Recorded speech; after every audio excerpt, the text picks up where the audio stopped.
សមភាពច្បាប់អាពាហ៍ពិពាហ៍ហ្នឹងគឺមិនមែនសម្រាប់តែអត្ថប្រយោជន៍របស់សហគមន៍អ្នកសង្គ្រោះគ្នាទេ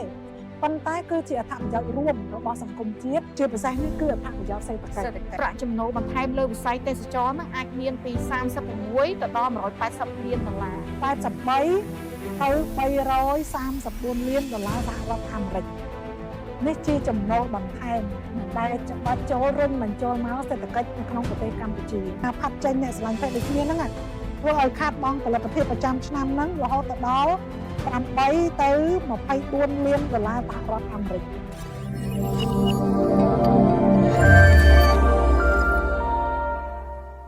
អូខេជំរាបសួរស្ដីបងប្អូនទាំងអស់គ្នាស្វាគមន៍ជាថ្មីមកកាន់ podcast ពិសេស Espresso ទី5ថ្ងៃនេះយើងទាំងពីរអ្នកម្ដងទៀតហើយគឺខ្ញុំធីតាហើយនឹងខ្ញុំហេងជួបគ្នាម្ដងទៀតហើយបងកាន់តែនិយាយមួយហេងកាន់តែមានអារម្មណ៍ថាស៊ីសង្វាក់គ្នាកាន់តែចង់និយាយទៀតហើយមានអារម្មណ៍ចឹងដែរអត់មានអារម្មណ៍ចឹងហើយអ្នកដែលគាត់មើលគាត់មានអារម្មណ៍ចឹងដូចគ្នាចង់ឲ្យខ្ញុំឲ្យបងហ្នឹងទៅចែកលើប្រធានបទផ្សេងៗឲ្យបានច្រើនទៀតមានសំណងពោច្រើនចង់ឲ្យយើងទាំងពីរនាក់ទៅចែកគ្នាបានច្រើនហ្នឹងហើយតាមពិតអាហ្នឹងវាជាអីគេវាជាការលើកទឹកចិត្តមួយហើយធ្វើឲ្យពួកយើងសប្បាយចិត្តហើយមានកម្លាំងចិត្តនៅក្នុងការធ្វើទៀតណាដែលយើងគិតថាអ្វីដែលយើងចែករំលែកទៅគឺមានប្រយោជន៍ទៅដល់សហគមន៍ហើយមានការគ្រប់គ្រងចឹងយើងនឹងធ្វើទៀតណាហើយដោយមិនហត់នឿយណាត្បិតតែយើងត្រៀមច្រើនប៉ុន្តែយើងមានកម្លាំងចិត្តពីខ្លួនឯងផងកម្លាំងចិត្តពីក្រុមផងនិងពីទស្សនិកជនអ្នកមើលផងហ្នឹងហើយអូខេចឹងថ្ងៃនេះគឺពិសេសមែនតើនៅអ្វីដែលយើងនឹងយកមកទៅជែកគ្នាដោយដែលបងប្អូនទាំងអស់គ្នាបានដឹងហើយថាសមភាពច្បាប់អាពាហ៍ពិពាហ៍សម្រាប់សហគមន៍អ្នកស្រឡាញ់ភេទដូចគ្នាគឺជាអត្ថប្រយោជន៍មួយដ៏សំខាន់បំផុតគឺជាអត្ថប្រយោជន៍ចម្បងដែលសហគមន៍អ្នកស្រឡាញ់ភេទដូចគ្នានៅក្នុងប្រទេសកម្ពុជាចង់បានមានន័យថាយើងដាក់អាហ្នឹងគឺជាអត្ថប្រយោជន៍នៅក្នុងការធ្វើយ៉ាងណាឲ្យសង្គមយើងមានសមភាពច្បាប់អាពាហ៍ពិពាហ៍អញ្ចឹងយើងគិតថាថ្ងៃនេះយើងនឹងទៅជែកគ្នាជុំវិញរឿងទាំងអស់ហ្នឹងអញ្ចឹងមុននឹងចូលទៅដល់អ្វីដែលយើងនឹងពំនាំចង់ទាញការចាប់អារម្មណ៍ពីបងប្អូនទាំងអស់គ្នាបន្តិចថាអ្វីទៅគឺជាសមភាពច្បាប់អាពាហ៍ពិពាហ៍អញ្ចឹងសមភាពច្បាប់អាពាហ៍ពិពាហ៍ហ្នឹងគឺចង់សំដៅទៅដល់អាពាហ៍ពិពាហ៍មួយដែលអាពាហ៍ពិពាហ៍រវាងបុគ្គលពីររូបដែលមានភេទដូចគ្នាអាចចុះអត្តាស៊ីវិលអាចរៀបអាពាហ៍ពិពាហ៍ដោយពេញលេញផ្នែកផ្លូវច្បាប់ដូចគ្នាទៅនឹងអាពាហ៍ពិពាហ៍អ្នកដែលមានភេទផ្ទុយគ្នាដែរអញ្ចឹងមានន័យថាបច្ចុប្បន្ននេះនៅក្នុងប្រទេសកម្ពុជារបស់យើងគឺអ្នកដែលមានភេទដូចគ្នាគាត់មិនទាន់អាចចុះសម្បត្តិអាពាហ៍ពិពាហ៍ជាមួយគ្នាបាននៅឡើយទេបើទោះបីជាយើងឃើញថាចំនួននៅក្នុងការរៀបអាពាហ៍ពិពាហ៍ចំនួននៅក្នុងការចាប់ដៃគ្នាកសាងជាគ្រួសាររស់នៅជាមួយគ្នាជាប្តីប្រពន្ធរស់នៅជាមួយគ្នាជាដៃគូក្នុងនាមជាអ្នកដែលមានភេទដូចគ្នាកើនឡើងក៏ដូចជាឃើញថាយើងមានសេរីភាពនៅក្នុងការធ្វើបែបហ្នឹងហើយអាហ្នឹងគឺជាចំណុចល្អមួយនៅក្នុងសង្គមរបស់យើងហើយយើងពិតជាមានមោទនភាពដែលយើងកើតមកជាអ្នកស្រឡាញ់ភេទដូចគ្នាហើយកើតនៅក្នុងប្រទេសកម្ពុជាអញ្ចឹងយើងអត់ទាន់អាចចោទតាស៊ីវិលបានទេអញ្ចឹងអានេះជាបច្ចុប្បន្នភាពប៉ុន្តែយើងក៏សង្ឃឹមថានៅក្នុងថ្ងៃខាងមុខដោយសារតែយើងឃើញថាមានការគ្រប់គ្រងពីរាជរដ្ឋាភិបាលកម្ពុជាក៏មានការគ្រប់គ្រងមកដល់សហគមន៍អ្នកស្រឡាញ់ភេទដូចគ្នាហើយក៏បង្ហាញនៅការបដិញ្ញាចិត្តនៅក្នុងការធ្វើយ៉ាងណាឲ្យមានសមភាពច្បាប់អាពាហ៍ពិពាហ៍សម្រាប់ប្រទេសកម្ពុជារបស់យើងហ្នឹងអញ្ចឹងយើងឃើញថាមានការបដិញ្ញាចិត្តមានការចូលរួមមានការចូលរួមនៅសកម្មភាពផ្សេងៗក៏ដូចជាទៅជែកគ្នាជំវិញការឈានទៅដល់ការធ្វើឲ្យមានសមភាពច្បាប់អាពាហ៍ពិពាហ៍អានឹងគឺជាក្តីសង្ឃឹមមែនទែនហើយចង់ចែករំលែកទៅបងប្អូនឲ្យដឹងដូចគ្នានៅក្នុងចំណុចហ្នឹងអញ្ចឹងហ្នឹងហើយហេមើលឃើញយ៉ាងណាដែរអំពីសង្គមបច្ចុប្បន្នការចង់ឲ្យមានសមភាពច្បាប់អាពាហ៍ពិពាហ៍ក៏ដូចជាការគ្រប់គ្រងពីរាជរដ្ឋាភិបាលរបស់យើងតើហេគិតថាមានវឌ្ឍនភាពបែបណាខ្លះនៅក្នុងពេលថ្មីៗនេះមុននឹងយើងចូលទៅដល់របាយការណ៍មួយដែលសំខាន់ដែលយើងនឹងយកមកទៅជែកនៅពេលបន្តិចទៀតនេះហ្នឹងហើយអរគុណច្រើនបងហ្នឹងហើយអញ្ចឹងមុននឹងចូលទៅដល់សំណួររបស់បងខ្ញុំសូមបញ្ជាក់បន្តិចដែលជាចំណុចសំខាន់មួយដែរដែលភាគច្រើនគឺខ្ញុំដែលយើងទាំងអស់គ្នាធ្វើការលើសិទ្ធិរបស់អ្នកស្រឡាញ់ភេទដូចគ្នាហ្នឹងយើងតែងតែឃើញថាបងប្អូនមួយចំនួនមានការយល់ច្រឡំនៅពេលដែលនិយាយពីសមភាពអាពាហ៍ពិពាហ៍គាត់ តែងតែគិតថាសមភាពអាពាហ៍ពិពាហ៍ហ្នឹងគឺជាការរៀបការតាមប្រពៃណីប៉ុន្តែវាមិនមែនដែលយើងផ្ដោតទៅលើតែការរៀបការតាមប្រពៃណីប៉ុន្តែសមភាពអាពាហ៍ពិពាហ៍ហ្នឹងគឺមានន័យថាជាការដែលយើងផ្ដោតទៅលើផ្លូវច្បាប់ទៀតអេតាស៊ីវិលដែលមានន័យថានៅពេលដែលបុគ្គលពីរនាក់គាត់ស្រឡាញ់គ្នាតែគាត់ជាអ្នកភេទជាអ្នកដែលស្រឡាញ់ភេទដូចគ្នា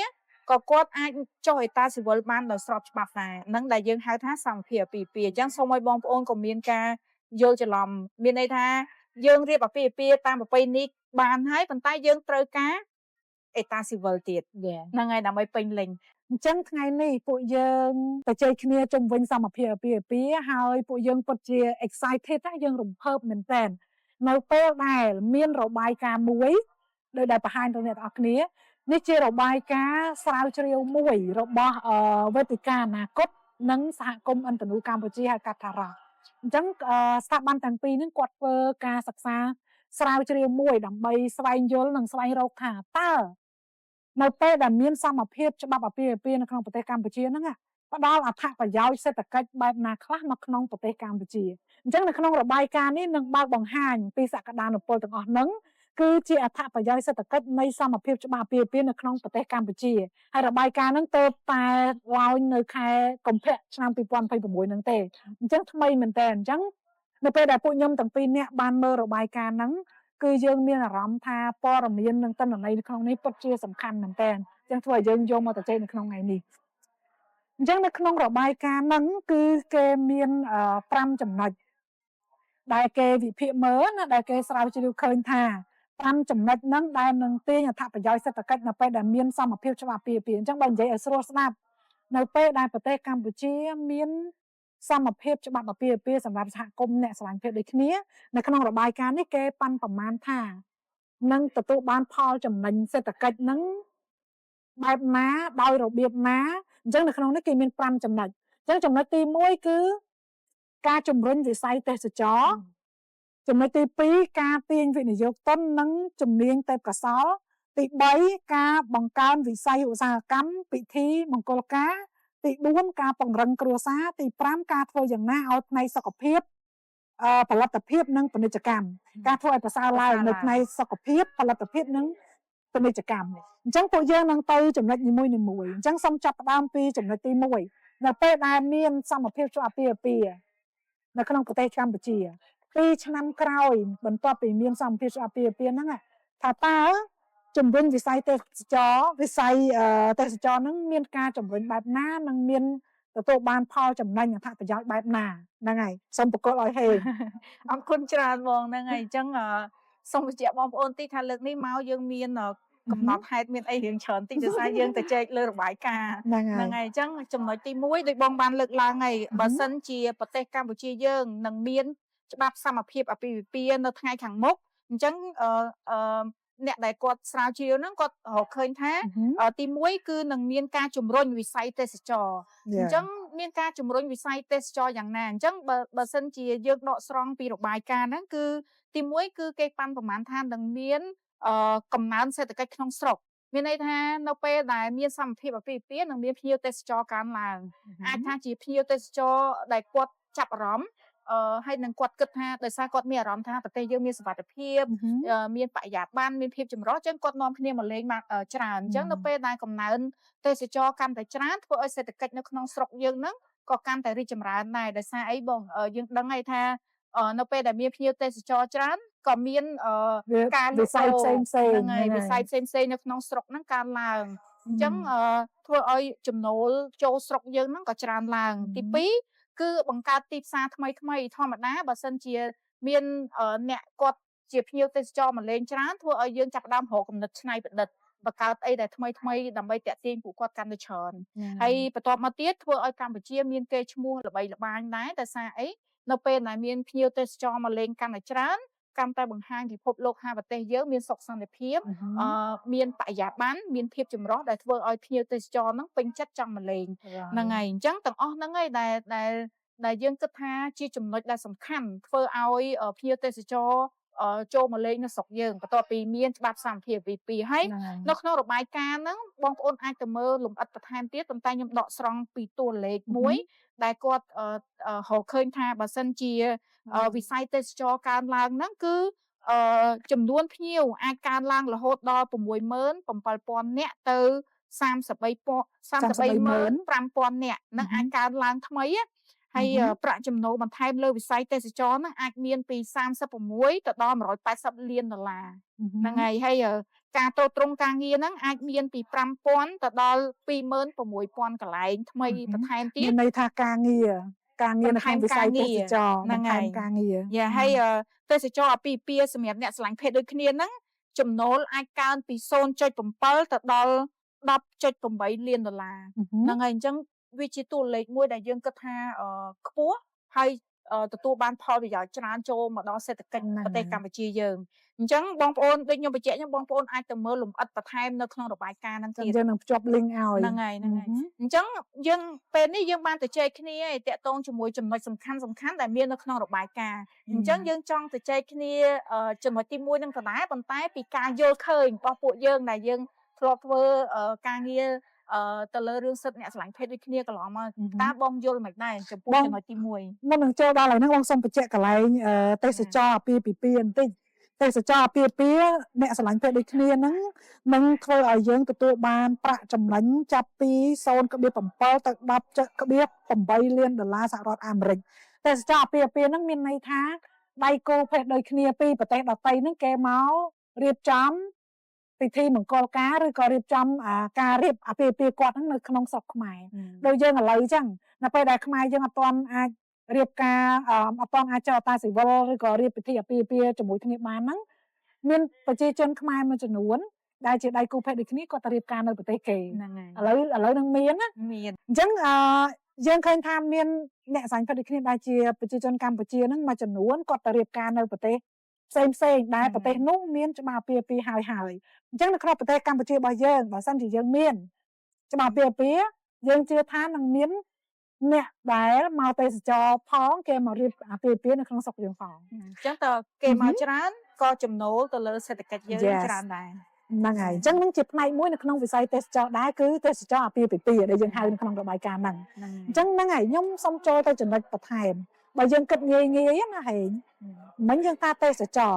តែដែលមានអាពាហ៍ពិពាហ៍ហើយធ្វើឲ្យតាក់ទាញភ្ញៀវទេសចរទាំងភេទដូចគ្នាផងទាំងអ្នកដែលគ្រប់គ្រងអ្នកសង្កេតដូចគ្នាដូចផងទាំងអ្នកទូទៅផងដែលគេមានអារម្មណ៍ថាប្រទេសហ្នឹងគឺសុវត្ថិភាពតលាយដូចយើងអញ្ចឹងបើសិនជាបងវិញបើយើងចង់ទៅដើរលេងនៅប្រទេសគេអ្វីដែលបងនឹងមើលគឺកន្លែងហ្នឹងថាតើប្រទេសហ្នឹងមានសេរីភាពសម្រាប់អ្នកសង្កេតដូចគ្នាអត់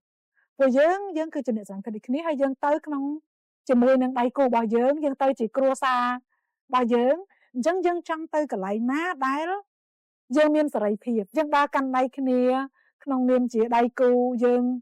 ទៅដើរលេងដោយយើងមានអារម្មណ៍ថាប្រជាជននៅប្រទេសហ្នឹងគឺគេ welcome ប្រទេសហ្នឹងគឺគេ welcome គេស្វាគមន៍អ្នកដែលស្រឡាញ់ភេទដូចគ្នាប្រទេសហ្នឹងគឺគេគ្រប់គ្រងអ្នកស្រឡាញ់ភេទដូចគ្នាអញ្ចឹងធ្វើឲ្យយើងហ៊ានទៅដើរលេងធ្វើឲ្យយើងហ៊ានយកលុយទៅចាយនៅហ្នឹងអញ្ចឹងបើពីយើងទៅគឺយើងគិតអញ្ចឹងដូចគ្នាពីគេមកក៏យើងគិតអញ្ចឹងដូចគ្នាដែរដូចឥឡូវអញ្ចឹងបើយើងមានលុយទៅដើរលេងស្រុកគេប្រទេសដែលអត់មានច្បាប់គ្រប់គ្រងអ្នកស្រឡាញ់ភេទដូចគ្នាប្រទេសដែលដាក់ទោសទណ្ឌសម្រាប់អ្នកស្រឡាញ់ភេទដូចគ្នាយើងអត់ហ៊ានទៅទេយើងច្បាស់ជាយកប្រទេសដែលគ្រប់គ្រងយើងហើយមិនអញ្ចឹងហើយហ្នឹងហើយត្រូវហើយបងព្រោះអារម្មណ៍ខ្ញុំក៏អញ្ចឹងដែរទោះបីថាអ្នកទោះបីជាអ្នកដែលគាត់មិនមែនជាអ្នកស្រឡាញ់ភេទដូចគ្នាគាត់ស្រឡាញ់ភេទផ្ទុយគ្នាក៏ដោយដែលគាត់មានចំណេះដឹងច្រើនណាមានការយល់ឃើញហើយមានទឹកចិត្តមួយដែលល្អគឺគាត់អត់ចង់ទៅប្រទេសណាដែលដាក់ទោសទណ្ឌទៅលើមនុស្សដូចគ្នាដែលគាត់ជាអ្នកស្រឡាញ់ភេទដូចគ្នាឯងព្រោះយើងជាមនុស្សដូចគ្នាហ្នឹងយើងគួរតែទទួលបានសិទ្ធិដូចគ្នាហើយយើងគួរតែយើងត្រូវតែអាចថារស់នៅជាមួយគ្នាដោយសុខសាន្តណាហេតុអីបានត្រូវទៅដាក់ទោសទណ្ឌគ្នាអញ្ចឹងប្រទេសផ្សេងក៏គេគិតអញ្ចឹងដែរបើគេចំណាយលុយច្រើនរបស់គេទៅដើរលេងក៏គេរើសថាតើប្រទេសមួយហ្នឹងមានសុវត្ថិភាពឲ្យគេអត់អញ្ចឹងហ្នឹងហើយយ៉ាអរគុណច្រើនហេអញ្ចឹងមិញនេះយើងឃើញតួលេខច្រើនណាទាំងប្រាក់ចំណូលអាចប៉ាន់ប្រមាណទៅថាបានប្រមាណចំនួនមនុស្សដែលមកលេងហ្នឹងគឺប្រមាណហើយនឹង ចំនួនការងារឱកាសការងារហ្នឹងគឺមានការកើនឡើងច្រើនផងដែរអញ្ចឹងនេះជាចំណុចទី1ហើយមិនត្រឹមតែក្នុងរបាយការណ៍ហ្នឹងណាខ្ញុំក៏សូមបញ្ជាក់ដែរថានៅប្រទេសមួយចំនួនជាង35ប្រទេសដែលមានច្បាប់អាពាហ៍ពិពាហ៍ហើយហ្នឹងគឺគេសុទ្ធតែមានរបាយការណ៍ទាំងអស់គឺឃើញថាប្រទេសទាំងអស់ហ្នឹងគឺមានចំនួនទេសចរហ្នឹងគឺច្រើនជាងមុនហ្នឹងហើយហ្នឹងប្រទេស30ជាងអញ្ចឹងរបាយការណ៍នេះគឺរកឃើញថាអញ្ចឹងបើប្រទេសកម្ពុជាមានយើងក៏ទទួលបានហ្នឹងដូចគ្នាអញ្ចឹងចូលទៅចំណុចទី2ចំណុចទី2នៅពេលដែលមានសមភាពច្បាប់អាពាហ៍ពិពាហ៍គឺនឹងធ្វើឲ្យមានការតាក់ទាញវិនិយោគទុននិងទេពកោសល្យនឹងជំនាញទេពកោសល្យកន្លែងហ្នឹងមិនដែរហេចំណុចទី2ហ្នឹងហើយបងចំណុចហ្នឹងបើសិនជានៅក្នុងរបាយការណ៍យើងអានមើលទៅចំណុចសំខាន់ទី1គឺមានន័យថាក្រុមហ៊ុនមួយចំនួនធំដែលជាក្រុមហ៊ុនធំនៅលើពិភពលោកណាគេតែងតែមានគោលការណ៍ក្រុមហ៊ុនរបស់គេឧទាហរណ៍ថាក្រុមហ៊ុនខ្លះគាត់មានគោលការណ៍ថាត្រូវតែមានផ្ដល់បរិយាបន្ននិងភាពចម្រុះទៅឲ្យបុគ្គលិកទាំងអស់ស្មើគ្នាអញ្ចឹងនៅពេលដែលគេចង់វិនិយោគទៅប្រទេសផ្សេងក៏គេមើលទៅលើថាតើប្រទេសហ្នឹងបានគ្រប់គ្រងទៅលើអ្នកស្រឡាញ់ភេទដូចគ្នាអត់តើប្រទេសហ្នឹងបានផ្ដល់បរិយាបន្ននិងភាពចម្រុះទៅឲ្យអ្នកស្រឡាញ់ភេទដូចគ្នាអត់អញ្ចឹងចំណុចហ្នឹងឯងដែលជាចំណុចសំខាន់ក្នុងការតាក់ទាញក្រុមហ៊ុនវិនិយោគធំដើម្បីឲ្យមកវិនិយោគស្រុកយើងពីព្រោះបើសិនជាយើងប្រទេសកម្ពុជាមានច្បាប់សមភាពអាពាហ៍ពិពាហ៍គឺជាចំណុចមួយដែលធំដែលបង្ហាញទៅដល់ក្រុមហ៊ុនទាំងអស់ហ្នឹងថាកម្ពុជាយើងមានសន្តិភាពកម្ពុជាយើងផ្ដល់បរិយាបន្ននិងភាពចម្រុះទៅឲ្យប្រជាជនគ្រប់រូបស្មើគ្នាទាំងអស់អាហ្នឹងគឺជារឿងដែលសំខាន់ណាបងដើម្បីតាក់ទាញក្រុមហ៊ុនធំឲ្យគេមកវិនិយោគហើយបន្ទាប់មកទៀតហ្នឹងហើយខ្ញុំគិតថាចំណុចសំខាន់ដែលខ្ញុំអានពីរបាយការណ៍ខ្ញុំសង្ខេបមកប៉ុណ្ណឹងហើយបើការយល់ឃើញខ្លួនឯងវិញរបស់ខ្ញុំវិញខ្ញុំគិតថាវាជារឿងត្រឹមត្រូវមែនតើបងដែលការសិក្សាស្រាវជ្រាវមួយហ្នឹងបានរកឃើញចំណុចមួយហ្នឹងពីព្រោះអីខ្ញុំគិតថាជាធម្មតាបើសិនជាខ្ញុំជាប្រធានក្រុមហ៊ុនក៏ដោយខ្ញុំមានលុយយកទៅវិនិយោគនៅប្រទេសណាមួយគឺខ្ញុំត្រូវមើលលើចំណុចទាំងអស់ហ្នឹងពីព្រោះបើសិនជាយើងទៅដល់វិនិយោគស្រាប់តែប្រជាជននៅក្នុងនឹងអត់ទទួលបានបរិយាបន្នឬក៏ភាពចម្រុះអត់មានច្បាប់ដើម្បីគ្រប់គ្រងពួកគាត់ទេធ្វើឲ្យបុគ្គលិកនៅក្នុងនឹងមានការរើសអើងគ្នាធ្វើឲ្យផលិតភាពក្នុងក្រុមហ៊ុនរបស់យើងហ្នឹងវាអត់បានល្អអញ្ចឹងយើងត្រូវមើលចំណុចទាំងអស់ហ្នឹងហើយមួយទៀតខ្ញុំគិតថាក្រុមហ៊ុនធំគឺគេមានគោលការណ៍ធំរបស់គេនៅក្នុងក្រុមហ៊ុនរបស់គេណាដើម្បីគេបង្ហាញពិភពលោកថាក្រុមហ៊ុនរបស់គេគឺជាក្រុមហ៊ុនដែលគ្រប់សិទ្ធិមនុស្សក្រុមហ៊ុនដែលមានបរិយាបន្នមានភាពចម្រុះអញ្ចឹងទៅតាក់ទាញឲ្យអ្នកដែលគាត់ចង់ទិញផលិតផលហ្នឹងគាត់ទិញពីព្រោះអ្នកទិញផលិតផលមួយចំនួនលុះត្រាតែក្រុមហ៊ុនហ្នឹងគ្រប់សិទ្ធិមនុស្សបានគេទិញបើសិនជាធ្វើអីដែលខុសឆ្គងគឺគេធ្វើពហិការអត់ទិញទេហ្នឹងហើយហេអរគុណច្រើនមែនតើចំណុចសំខាន់ខ្លាំងណាស់ហើយដោយដែល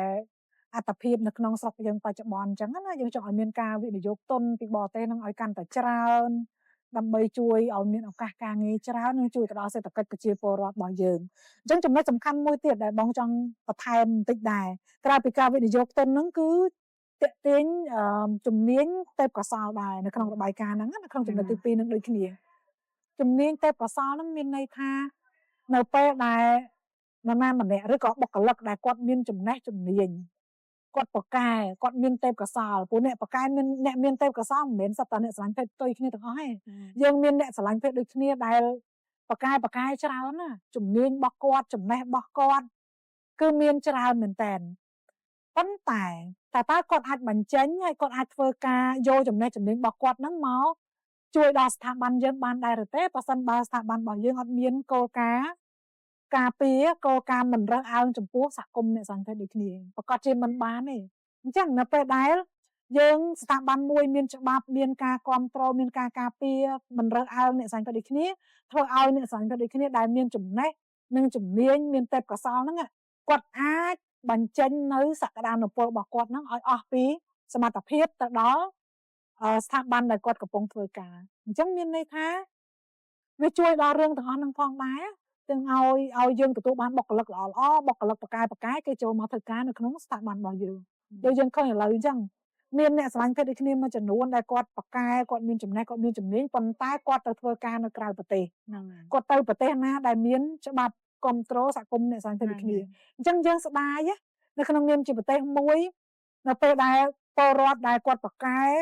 គាត់រៀនបានច្រើនគាត់មានចំណេះគាត់មានជំនាញហើយគាត់ទៅធ្វើការនៅស្រុកក្រៅគឺយើងស្ដាយធនធានហ្នឹងអញ្ចឹងអាហ្នឹងគឺនៅពេលដែលយើងមានសម្ភារច្បាប់ពាពាយើងមានស្ថាប័នដែលមានគោលការណ៍គោរពសិទ្ធិស្មើភាពគ្នាអ្នកសាញ់ដូចគ្នាដែលមានចំណេះជំនាញក៏គាត់អាចធ្វើការនិងអាចបញ្ចេញទេពកោសល្យរបស់គាត់ចំណេះជំនាញរបស់គាត់ពេញលេញនៅក្នុងស្ថាប័នរបស់យើងនឹងផងដែរអញ្ចឹងអាហ្នឹងគឺជាចំណុចភ្ជាប់គ្នាអញ្ចឹងបងសូមចូលទៅចំណុចទី3ចំណុចទី3គឺការបង្កើនវិស័យឧស្សាហកម្មការបង្កើនវិស័យឧស្សាហកម្មពិធីមង្គលការអញ្ចឹងបើយើងនិយាយឲ្យស្រួលទៅណាដូចជាពិសេសអ្នកដែលធ្វើការអ្នកដែលជាអីគេម្ចាស់សំអាងការម្ចាស់សំអាងការព្រោះពិធីការមួយមិនតែមានតែសំអាងការមានទេជាងថតរោងអីគេទៀតភ្នួងហ្នឹងសំអាងការសំអាងការជាងថតម្ហូបអាហារទទួលភ្ញៀវរោងហើយអ្នកកាត់សម្លៀកបំពាក់ហ្នឹងអញ្ចឹងនៅពេលដែលមានសម្ភារច្បាប់ពាពាធ្វើឲ្យកើនឡើងនៃចំនួនអ្នករៀបការយើងក៏ចង់រៀបការដែរបើមិនមានខ្ញុំការដែរអញ្ចឹងការធ្វើពិធីមង្គលការហ្នឹងគឺមានចំនួនកើនឡើងជាលំដាប់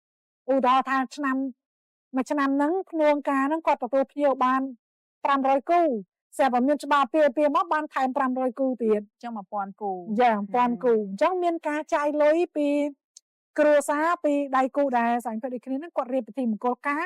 ហើយធ្វើឲ្យឧស្សាហកម្មផ្នែកមង្គលការហ្នឹងគឺមានការកើនឡើងភ្នួងក៏តែងការបានច្រើនរោងជាងថតក៏បានច្រើនអ្នកកាត់សម្លៀកបំពាក់ណា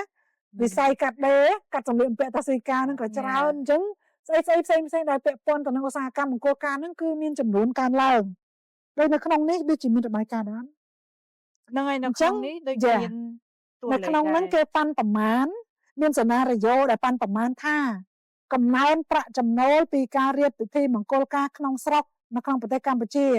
កំឡុងពេល2ឆ្នាំបន្ទាប់ពីមានច្បាប់ពាហ្នឹងមកធ្វើឲ្យមានប្រាក់ចំណូលថ្មីហ្នឹងកើនឡើងពីជាង46លានទៅដល់135លានដុល្លារសហរដ្ឋអាមេរិកច្រើនណាស់មែនទេចំនួនហ្នឹងច្រើនមែនតើច្រើនអញ្ចឹងគេប៉ាន់ប្រមាណថាចំណូលនឹងកើនឡើងដល់ប៉ុណ្ណឹង46លានទៅដល់139លានដុល្លារសហរដ្ឋអាមេរិកកើនឡើងពីឧស្សាហកម្មពិធីមង្គលការហ្នឹងមិនដែរហេពេលលឺអញ្ចឹងខ្ញុំគិតថាលឺចឹងហើយរំភើបពីព្រោះអីនៅពេលដែលយើងមានច្បាប់សមភាពពីពានហ្នឹងហើយធ្វើឲ្យចំណូលកើនឡើងទៀតហ្នឹងហើយដែលចំណូលទាំងអស់ហ្នឹងគឺជួយប្រជាជនយើងទេវាចែកសាយភាយទៅក្នុងផ្នែកផ្សេងគ្នានៅក្នុងហ្នឹងហើយអូខេល្អមែនតើហើយយើងចង់ឃើញរូបភាពហ្នឹងគឺប្រយោជន៍ទៅដល់រួមទាំងអស់គ្នាពិធីអ្នកតែងការក៏បានច្រើនណាអ្នកអីគេកូនជាងភ្នួងអីហ្នឹងក៏បានប្រយោជន៍ពីអាហ្នឹងដែរជាងថតជាងអីហើយខាងជួលរោងខាងជួលកន្លែងការកន្លែងអីហ្នឹងកន្លែងមង្គលការអីហ្នឹងក៏មានការកើនឡើងដែរអូខេចំណុចមួយទៀតទី4ក្រៅពី3ចំណុចហ្នឹងក៏យើងឃើញថាចំណុចទី4ហ្នឹងតកតងទៅនឹងការពង្រឹងគ្រួសារនៅពេលដែលមានច្បាប់អាពាហ៍ពិពាហ៍សមភាពច្បាប់អាពាហ៍ពិពាហ៍ហ្នឹងតើមានការពង្រឹងគ្រួសារហ្នឹងមានន័យថាម៉េចដែរហេហ្នឹងហើយតកតងជាមួយការពង្រឹងគ្រួសារហ្នឹងបងតកតងនៅដែលខ្ញុំដកស្រង់ចំណុចសំខាន់មួយចំនួនពីរបាយការណ៍ហ្នឹងគឺទី1មានន័យថាគឺជាការដែលជួយឲ្យគ្រួសារហ្នឹងគាត់មានការពង្រឹងហិរញ្ញវត្ថុឬក៏ទ្រព្យសម្បត្តិឬក៏គេដំណើរអីផ្សេងហ្នឹងរួមគ្នាអាហ្នឹងបើយើងនិយាយឲ្យស្រួលស្ដាប់មានន័យថាអញ្ចឹងជាធម្មតានៅពេលដែលប្តីប្រពន្ធគាត់ចាប់ដៃគ្នាជាប្តីប្រពន្ធមានន័យថាគាត់ចាប់ផ្ដើមទិញរបស់រួមឬក៏គាត់មានប្រាក់គ្រួសាររួមគ្នាអីចឹងទៅអញ្ចឹងបើសិនជាអត់ទាន់មានច្បាប់សមភាពវិពានៅពេលដែលគាត់មានការលែងលះគ្នាព្រោះថ្ងៃអនាគតយើងមើលអត់ដឹងទេបងថាអ្នកណាមិនអីមិនអាហ្នឹងតាមផ្លូវច្បាប់គឺគេត្រូវតែមានដំណោះស្រាយឲ្យអញ្ចឹងទៀតថាបើអត់ទាន់មានច្បាប់ហ្នឹងទេនៅពេលដែលគាត់លែងលះគ្នាអញ្ចឹងការចែកនេះចែកមិនទ្របដាក់រួមគ្នានឹងដាក់បែបមិនដល់ពេលចែកគ្នាចែកមិនគឺអត់មានទាំងអស់ប៉ុន្តែបើសិនជាមានច្បាប់សមភាពវិពាមានអេតាស៊ីវិលពួកគាត់អាចចោះជាប្តីប្រពន្ធមានសភៅគ្រួសារមានអេតាស៊ីវិលអញ្ចឹងនៅពេលដែលគាត់លែងលះគ្នាឬក៏មានបញ្ហាអីផ្សេងៗធ្វើតាមផ្លូវច្បាប់អញ្ចឹងមានច្បាប់ការពារពួកគាត់អាហ្នឹងរឿងមួយទៀតតាក់ទងជាមួយនឹងកូន បើសិនជាអត់មានច្បាប់សម្ភារៈពីពីមានន័យថាសភៅគ្រួសារគាត់អាចចុះនៅក្រោមតែម្ដាយឬក៏ឪពុកទេតែមួយទេគាត់អាចចុះថាជាកូនរបស់ឪពុកម្ដាយហ្នឹងទេដោយសារយើងអត់ទាន់មានអេតាស៊ីវិលតែបើសិនជាមានច្បាប់សម្ភារៈពីពីហើយគឺកូនហ្នឹងគឺគាត់មានសភៅគ្រួសារអីដូចកូនដែលគាត់ជាអ្នកស្រឡាញ់ភេទផ្ទុយគ្នាអញ្ចឹងហ្នឹងហើយអញ្ចឹងហ្នឹងគឺធ្វើឲ្យពួកគាត់រស់នៅពេញលេញដោយការពារដោយច្បាប់ហ្នឹងហើយអញ្ចឹងចំណុចទី3គឺតកតងជាមួយនឹងបើតាមខ្ញុំអានមើលទៅគឺតកតងជាមួយនឹងរឿងមួយចំនួនទៀតឧទាហរណ៍ដូចជាការធានារ៉ាប់រងអត្ថប្រយោជន៍ពីកន្លែងការងារឧទាហរណ៍អ្នកឆ្លាញ់ភេទផ្ទុយគ្នាគឺគាត់អាចដាក់ថាគាត់ជាគាត់មានអេតាស៊ីវិលអញ្ចឹងនៅពេលដែលគាត់កន្លែងមួយចំនួនកន្លែងធ្វើការមួយចំនួនគាត់អាចផ្ដល់អត្ថប្រយោជន៍ធានារ៉ាប់រងហ្នឹងឲ្យប្រពន្ធឬកូនហ្នឹងហើយឬក៏ប្តីឬក៏កូនអីចឹងទៅប៉ុន្តែដល់ពេលយើងអត់មានអេតាស៊ីវិលយើងអត់មានអីការពារទេអំណាចដែលគេយកហ្នឹងគឺអេតាស៊ីវិលហ្នឹងហើយឬក៏សភៅគ្រួសាររួមគ្នាជាគ្រួសារអីចឹងទៅដល់ពេលគាត់អត់មានអំណាចអញ្ចឹងគាត់បាត់បង់អត្ថប្រយោជន៍ហ្នឹងអញ្ចឹងធ្វើឲ្យពួកគាត់ហ្នឹងអត់អាចទទួលបានសិទ្ធិស្មើគ្នាបានទេឬក៏អត្ថប្រយោជន៍ស្មើគ្នាបានទេពីកន្លែងការងារឬក៏អត្ថប្រយោជន៍ផ្សេងទៀតហើយហ្នឹងហើយតាមពិតមានករណីកើតឡើងហ្នឹងច្រើនគួរសមដែរជុំវិញរឿងទាំងអស់ហ្នឹងតែយើងនិយាយជារួមគឺបាត់បង់អត្ថប្រយោជន៍គ្រួសារនិងបាត់បង់អត្ថប្រយោជន៍កុមារតែឧត្តមប្រយោជន៍របស់កុមារនៅពេលដែលឪពុកម្ដាយគាត់ដែលជាភេទដូចគ្នាហ្នឹងគាត់អត់មានអត្តាស៊ីវិលគឺបាត់បង់រឿងច្រើនអញ្ចឹងយើងនឹងមិន detail លម្អិតច្រើនទេដោយសារវាមានចំណុចច្រើនទៀតអញ្ចឹងនៅត្រង់ការចំណុចទី4ហ្នឹងដែលយើងចង់និយាយហ្នឹងគឺដូចដែលហេតុបានលើកឡើងអញ្ចឹងការពង្រឹងគ្រួសារមានន័យថាធ្វើឲ្យគ្រួសារហ្នឹងកាន់តែរឹងមាំហ្នឹងមិនមែនត្រឹមតែក្តីស្រឡាញ់ការទទួលស្គាល់ពីគ្រួសារពីមនុស្សជុំវិញខ្លួនទេប៉ុន្តែត្រូវបានរឹងមាំដោយការការពារផ្លូវច្បាប់ទាំងអត្ថប្រយោជន៍របស់សង្គមផ្លូវច្បាប់ទាំងការការពារទ្រព្យសម្បត្តិរួមផ្លូវច្បាប់ទាំងនៅពេលដែលមានemergency អីមួយហ្នឹងហើយព្រោះកន្លងមកធ្លាប់មានករណីនឹងកើតឡើងហើយឧទាហរណ៍ថាដៃគូយើង2នាក់អញ្ចឹងសត្វតែមានម្នាក់ហ្នឹងគាត់គ្រោះថ្នាក់អីមិនតាន់ហើយមុននឹងចូល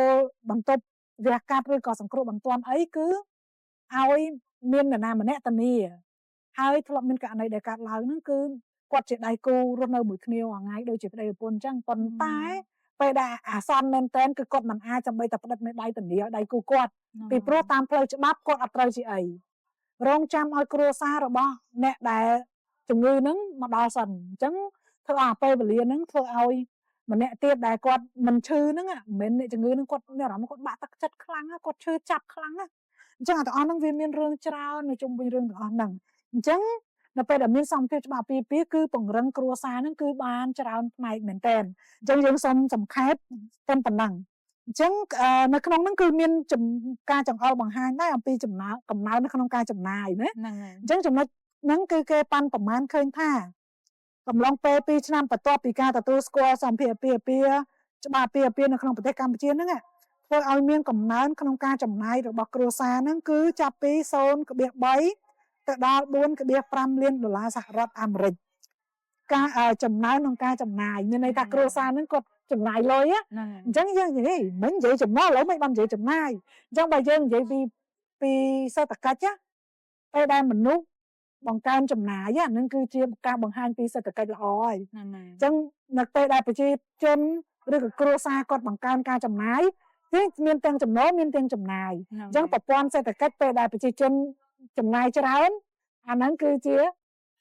សញ្ញាណមួយល្អមានថាគាត់មានចំណូលហើយគាត់ចំណាយមិនមែនចេះតែចំណាយណាអញ្ចឹងគេចាយគេទៅដល់លេងគេចំណាយទៅលើអីផ្សេងអញ្ចឹងគេជួយទៅដល់សេដ្ឋកិច្ចទាំងមូលអញ្ចឹងធ្វើសេដ្ឋកិច្ចហ្នឹងរត់ឲ្យសេដ្ឋកិច្ចហ្នឹងបានអូខេអញ្ចឹងចំណុចចុងក្រោយ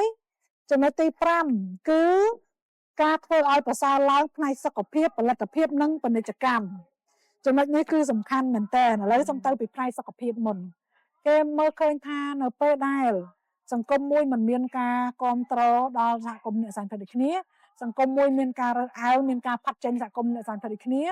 ធ្វើឲ្យសហគមន៍អ្នកសង្ឃដូចគ្នានឹងទទួលរងសម្ពាធផ្លូវចិត្តធ្វើឲ្យគាត់មានការបាក់ទឹកចិត្តធ្វើឲ្យគាត់មានបញ្ហាផ្លូវចិត្តនឹងច្រើនហ្នឹងហើយអញ្ចឹងពេលដែលមានបញ្ហាផ្លូវចិត្តច្រើនគឺគាត់ត្រូវបានចំណាយទៅដល់ការព្យាបាលផ្លូវចិត្តនឹងគឺច្រើនធ្វើឲ្យគាត់បាត់បង់អីផ្សេងគាត់មិនចូលរួមក្នុងសង្គមធ្វើឲ្យគាត់ mình miền càng nghe lọ thời quật ai xem nướcច្រើនចឹងធ្វើឲ្យបាត់បង់អត្ថប្រយោជន៍ទៅលើរឿងទាំងអស់ហ្នឹងដែលធ្វើឲ្យប៉ះពាល់ទៅដល់ផលប្រយោជន៍សេដ្ឋកិច្ចអាហ្នឹងគឺជារឿងមួយដ៏សំខាន់រឿងមួយទៀតបាត់បង់អីគេផលិតភាពហ្នឹងនៅពេលដែលអត់មានការគ្រប់គ្រងធ្វើឲ្យយើងក្នុងនាមជាបុគ្គលម្នាក់ដែលជាអ្នកស្រឡាញ់ភេទដូចគ្នាគឺយើងអត់មានអារម្មណ៍នៅក្នុងការធ្វើការងារទេយើងធ្វើការក៏យើងធ្វើការពេញលេញដែរយើងមានវិបត្តិយើងលាក់លៀមយើងខ្លាចគេរើសអើងយើងខ្លាចគេដឹងយើងខ្លាចគេថាយើងខ្លាចសពគ្រប់បែបយ៉ាងអញ្ចឹងយើងអត់ផ្ដោតអារម្មណ៍ទៅលើការធ្វើការងារឲ្យបានពេញលេញទេអញ្ចឹងការផលិតផលដែលយើងធ្វើបានហ្នឹងវាតិចវាកាត់បន្ថយអញ្ចឹងវាបាត់បង់ទាំងអស់ហ្នឹងអញ្ចឹងក្នុងនេះគេរកឃើញថាបើសិនជាមានសមភាពច្បាប់អាពាហ៍ពិពាហ៍ធ្វើឲ្យប្រសើរឡើងទៅលើផ្នែកទាំងអស់ហ្នឹងផ្នែកសុខភាពក៏ល្អប្រសើរផលិតភាពនិងពាណិជ្ជកម្មហ្នឹងក៏ល្អប្រសើរអាហ្នឹងនិយាយខ្លីហេងមានអីថែមខ្ញុំគិតថាអត់មានទេបងគ្រាន់តែបញ្ជាក់ចុងក្រោយបន្តិចទេថាតកតងផ្នែកសុខភាពណានៅពេលដែលពួកគាត់អត់មានសមភាពពីពីមានការរើសអើងអញ្ចឹងធ្វើឲ្យអ្នកស្រឡាញ់ភេទដូចគ្នាគាត់មានបញ្ហាសុខភាពនឹងច្រើនហើយយើងដឹងហើយថាបញ្ហាសុខភាពក៏មានតំណែងជាមួយនឹងសុខភាពផ្លូវកាយដែរសុខភាពផ្លូវចិត្តវាលិញទៅឲ្យសុខភាពផ្លូវកាយហ្នឹងហើយគាត់ពិបាកចិត្តគាត់អត់ញ៉ាំអីគាត់នៅតែក្នុងបន្ទប់ធ្វើឲ្យសុខភាពផ្លូវកាយគាត់ទ្រុឌទ្រោមអញ្ចឹងគាត់ត្រូវការទៅពេទ្យទៅអីអញ្ចឹងវាមានរឿងច្រើនបញ្ហាច្រើនប៉ុន្តែបើសិនជាប្រទេសកម្ពុជាមានច្បាប់សមភាពអាពាហ៍ពិពាហ៍ធ្វើឲ្យសុខភាពផ្លូវកាយផ្លូវចិត្តគាត់ហ្នឹងកាន់តែប្រសើរឡើងព្រោះលែងសូវមានការរើសអើងហ្នឹងហើយនៅក្នុងហ្នឹងរបាយការណ៍នេះដែលគេបានគំនូសបង្ហាញនៃសេណារីយ៉ូរបស់គេណាដែលគេឃើញបង្ហាញថាការខាត់បង់ផលិតភាពប្រចាំឆ្នាំដោយសារតែការធ្លាក់ទឹកចិត្តផ្សារភ្ជាប់នឹងការផាត់ចេញអ្នកស្រឡាញ់ភេទដូចគ្នាហ្នឹងធ្វើឲ្យខាត់បង់ផលិតភាពប្រចាំឆ្នាំហ្នឹងរហូតដល់8ទៅ24លានដុល្លារសហរដ្ឋអាមេរិកច្រើនគាត់មែនតើទៅនឹងរឿងហ្នឹងមួយណាមួយទៀតក៏គេឃើញថាការខាត់បង់ផលិតភាពប្រចាំឆ្នាំអាមិញខាត់បង់ដោយការធ្លាក់ទឹកចិត្តណាអានេះបាត់បង់ផលិតភាពប្រចាំឆ្នាំដោយសារតែការរើសអើងនៅកន្លែងធ្វើការរហូតដល់155លានដុល្លារសហរដ្ឋអាមេរិកក្នុងមួយឆ្នាំតួលេខគឺច្រើនមែនតើអញ្ចឹងហ្នឹងហើយយើងទិន្នន័យនេះគឺជាទិន្នន័យមួយដែលធ្វើឲ្យយើងមានអារម្មណ៍ថាភ្ញាក់ផ្អើលដែរតាមពិតយើងធ្លាប់ឮពីប្រទេសផ្សេងណាដែលគេបានធ្វើការសិក្សាស្រាវជ្រាវច្រើននៅពេលដែលមានសម្ភារៈពីទៅធ្វើឲ្យមានភាពប្រសើរឡើងអីខ្លះជាពិសេសគេផ្ដោតលើសេដ្ឋកិច្ចទិញផលចំណេញអីខ្លះហ្នឹងយើងធ្លាប់ឃើញរបាយការណ៍គេគឺច្រើនប៉ុន្តែនៅពេលដែលឃើញរបាយការណ៍នេះមានអារម្មណ៍ថាវ៉ាវមានអារម្មណ៍ថាវាជាអំណះអំណាងមួយកាន់តែប្រសើរឡើងថែមទៀតដែលថាមិនមែនសមភាពច្បាប់អាពាហ៍ពិពាហ៍ហ្នឹងគឺមិនមែនសម្រាប់តែអត្ថប្រយោជន៍របស់សហគមន៍អ្នកសន្តិដូចគ្នាទេប៉ុន្តែគឺជាអត្ថប្រយោជន៍រួមរបស់សង្គមជាតិអត្ថប្រយោជន៍រួមរបស់ប្រជាពលរដ្ឋខ្មែរយើងទាំងមូលជាពិសេសនេះគឺអត្ថប្រយោជន៍សេដ្ឋកិច្ចអត្ថប្រយោជន៍សេដ្ឋកិច្ចហ្នឹងគឺមានសារៈសំខាន់មែនទែនដូចដែលយើងឃើញបច្ចុប្បន្នអញ្ចឹងយើងចង់ឲ្យមានការងារធ្វើឲ្យកាន់តែច្រើនចង់ឲ្យម្នាក់មានការងារធ្វើចង់ឲ្យមានភ្ញៀវទេសចរមកកាន់ប្រទេសជាតិយើងព្រោះប្រទេសកម្ពុជាយើងបើនិយាយពីវិស័យទេសចរហ្នឹងគឺជាផ្នែកមួយដ៏សំខាន់ណានៅក្នុងអត្ថប្រយោជន៍សេដ្ឋកិច្ចរបស់សង្គមជាតិអញ្ចឹងនៅពេលដែលមានសមភាពច្បាប់អាពាហ៍ពិពាហ៍គឺជួយរុញអារឿងល្អៗទាំងអស់ហ្នឹង5ចំណុចដែលយើងនិយាយមិញហ្នឹងគឺពិតជាសំខាន់មែនតើហើយយើងមានអារម្មណ៍ថារំភើបសប្បាយចិត្តហើយនេះគឺជាអំណះអំណាងមួយដែលបង្ហាញបន្ថែមទៀតថាសមភាពច្បាប់អាពាហ៍ពិពាហ៍ហ្នឹងគឺជារឿងដែលគួរតែមានហើយក៏គួរតែឆាប់នេះឆាប់ហ្នឹងមិនអាចຕົកយូរបានទេអញ្ចឹងហ្នឹងហើយហេងមានអីជាចុងក្រោយមុននឹងយើងបញ្ចប់ខ្ញុំអត់មានអីច្រើនទេបងខ្ញុំគ្រាន់តែសង្ឃឹមថារាជរដ្ឋាភិបាលនឹងគិតគូរទៅលើការដែលបង្កើតឲ្យមានច្បាប់សមភាពអាពាហ៍ពិពាហ៍សម្រាប់ប្រទេសកម្ពុជាយើងព្រោះដូចបងបានបញ្ជាក់មិញហើយថាច្បាប់សមភាពអាពាហ៍ពិពាហ៍មិនមែនសម្រាប់តែសហគមន៍អ្នកស្រឡាញ់ភេទដូចគ្នាប៉ុន្តែគឺសម្រាប់ប្រជាជនទាំងអស់នៅប្រទេសកម្ពុជាជាពិសេសគឺកំណើនសេដ្ឋកិច្ចហើយប្រទេសមួយអាចរីកចម្រើនលឿន